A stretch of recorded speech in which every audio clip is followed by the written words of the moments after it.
ये भारतीय डेलीगेशन जो दुनिया में अलग अलग जगहों पर जा रहे हैं, अब उन्हीं के नाम एक खत भी सामने आया है जो कि बलूचों के जरिए लिखा गया है। उसमें लिखा है, आपसे अनुरोध है कि आप पाकिस्तान की ओर से किए गए बलूच नरसंहार को अपने एजेंडे में शामिल करें। हम करोड़ों बलूच लोग अंतर्राष्ट्रीय मंच पर पाकिस्तान के आतंकवाद और जिहादी हरकतों को उजागर करने में आपको समर्थन देते हैं। इस्लाम की आड़ में छिपी पाकिस्तान की सेना ने जॉर्डन में 25,000 मुसलमानों को मार डाला। इसी सेना ने 5 लाख अफगान मुसलमानों की हत्या की है। 1948 से 2 लाख बलूचों को मारा है। 1970 के दशक में पाकिस्तान की वायुसेना ने बलूच नागरिकों पर बमबारी की। लगभग 15,000 निहत्थे बलूचों को बेरहमी से मार दिया गया। जनरल अयूब खान और उस वक्त के प्रधानमंत्री जुल्फिकार अली भुट्टो के शासनकाल के दौरान हजारों बलूचों को यातनाएं दी गई। यहाँ कोहिस्तान, मर्री, कोहलू, काहन, डेरा, बुगती और झालावान के बाहरी इलाकों में बमबारी और से गोलीबारी की गई है।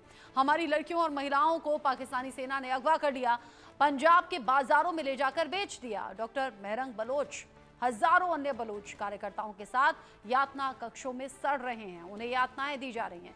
पाकिस्तानी सेना मेहरंग को रिहा करने के अपने ही न्यायालयों द्वारा जारी आदेशों का भी पालन नहीं कर रही। आईएसआई ने करीब 40,000 बलूचों को जबरन गायब कर दिया है। 2014 में खुशदार जिले के तटक में सामूहिक कब्रें मिली थी। यहाँ तूतक में जो सामूहिक कब्रें मिली, जिनमें से एक कब्र में करीब 100 बलूचों के शव मिले थे। पाकिस्तानी सेना ने संसाधनों को लूटा है। बलूचिस्तान में जो ज्यादा मात्रा में खनिज मिलते हैं, उनकी लूटमार लगातार जारी है और जिसका पाकिस्तान और चीन पिछले 70 साल से बेरहमी से दोहन कर रहे हैं।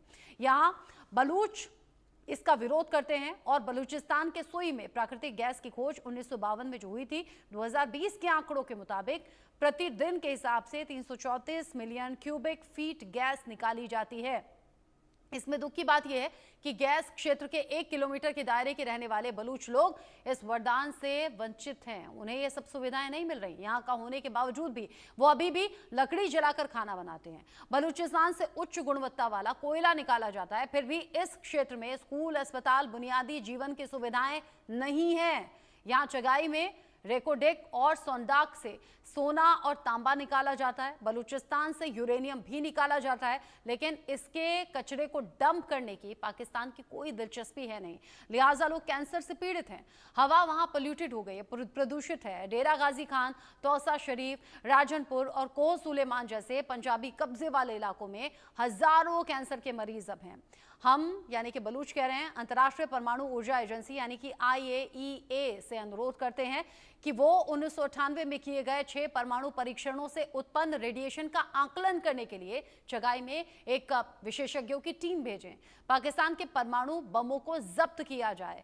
ये सब बातें लिखते हुए डेलीगेशन के नाम ये खत लिखा गया है, जो कि मीर यार बलोच के जरिए लिखा गया है। बलूच एक्टिविस्ट हैं, पत्रकार भी हैं, और ये सभी बातें इसलिए डेलीगेशन के नाम पर लिखी गई हैं ताकि जो भारत का डेलीगेशन दुनिया के अलग अलग देशों में इस वक्त है, ऑपरेशन सिंदूर की कामयाबी बताने के लिए वो पाकिस्तान को इन मुद्दों पर भी बेनकाब करे।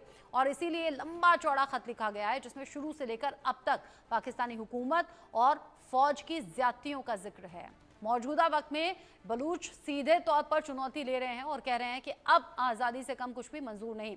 मेरे साथ में खास मेहमान जुड़ गए हैं। ब्रिगेडियर रिटायर्ड राजन जामवाल जी हैं डिफेंस एक्सपर्ट के तौर पर, और मेरे साथ में बिलाल बलोच जी जुड़ गए हैं सीनियर जर्नलिस्ट के तौर पर। आप दोनों का ही बहुत